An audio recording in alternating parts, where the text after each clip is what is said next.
Killing মিশনের সব আসামি গ্রেপ্তার হলেও এমপি আনার হত্যার মোটিভ সম্পর্কে এখনও অন্ধকারে গোয়েন্দা পুলিশ ডিবি। বড় অঙ্কের টাকা লেনদেনের ফাঁদে ফেলে তাকে ফয়সাল কলকাতার সঞ্জীবা গার্ডেন্সে নেয় বলে জিজ্ঞাসাবাদে জানিয়েছে গ্রেপ্তারকৃতরা। এদিকে হত্যার ঘটনায় খাগড়াছড়ি থেকে গ্রেপ্তার ফয়সাল সাজি ও মোস্তাফিজুর রহমানের 6 দিনের রিমান্ড মঞ্জুর করেছে আদালত। বিস্তারিত ইমদাদুল্লাহ বাবুর রিপোর্টে।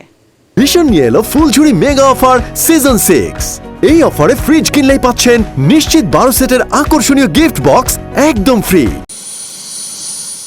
এমপি আনার হত্যার ঘটনায় সরাসরি অংশ নেয়া 7 জন গ্রেফতারের পর এবার কিভাবে পুরো হত্যাকাণ্ড সংঘটিত হলো তার বর্ণনা স্পষ্ট করেছে মহানগর গোয়েন্দা পুলিশ ডিবি। ব্রিফিংয়ে গোয়েন্দা কর্মকর্তা হারুনুর রশিদ জানিয়েছেন, 13 মে এমপি আনার কলকাতায় তার বন্ধু গোপালের বাসা থেকে বের হন। বিধানসভার কলকাতা পাবলিক স্কুলের সামনে তখন অপেক্ষায় ছিলেন ফয়সাল সাজি। মোটা অঙ্কের টাকা লেনদেনের প্রলোভন দিয়ে একটি লাল গাড়িতে করে আনারকে নেওয়া হয় নিউটাউনের সঞ্জীভা গার্ডেন্সের ফ্ল্যাটে। সেখানে আগে থেকে ওঁত পেতেছিলেন অন্যতম প্রধান ঘাতক আমানুল্লাহ শিমুল ভুইয়া। আনার ফ্ল্যাটে ঢুকলে তাকে স্বাগত জানান শিলাস্তি রহমান ও মোস্তাফিজ। এরপর তাকে একটি রুমে নেওয়া হয়। সবার গতিবিধি খারাপ মনে হলে দৌড় দিয়ে এমপি ফ্ল্যাট থেকে পালানোর চেষ্টা করেন। ফয়সাল সাজি এবং মুস্তাফিজ এমপি সাহেবকে নিয়ে তারা নিচের এক কর্নার রুমে চলে যায়। আনোয়ার যখন বুঝে পেলে তাদের 3-4 জনের গতিবিধি, তখন কিন্তু সে বাঁচার জন্য অনেক চেষ্টা করেছে।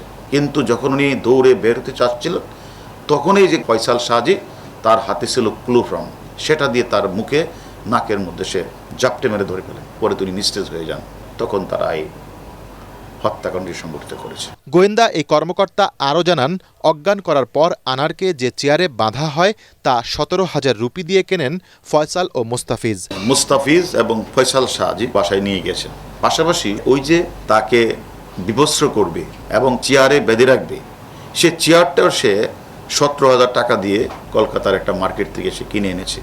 ক্লোরোফর্ম সে কিনে আনছে এবং যে হত্যাকাণ্ডে ব্যবহৃত যে ছড়ি টড়ি, সেগুলিও সিয়াম এটা এনে দিয়েছে ফয়সাল সাজির কাছে। ফয়সাল সাজির বাসায় নিয়ে আসছে। ঘাতক দলের সবাইকে আইনের আওতায় আনা গেলেও মাস্টারমাইন্ড আক্তারুজ্জামান শাহিনকে ধরা ছাড়া হত্যার মোটিভ নিয়ে কুল কিনারায় পৌঁছাতে পারছে না গোয়েন্দারা। 3 বারের এমপি, তাকে তারা ফুসলিয়ে বিভিন্ন টাকা পয়সা লেনদেনের কথা বলে মাস্টারমাইন্ড শাহিন তাকে নিয়ে গেলেন।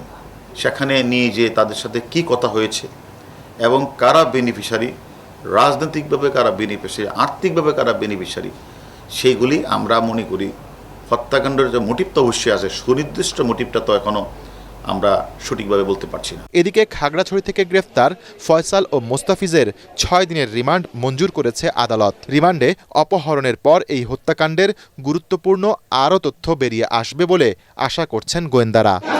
ইমদাদুল্লাহ বাবু, ATN বাংলা, ঢাকা।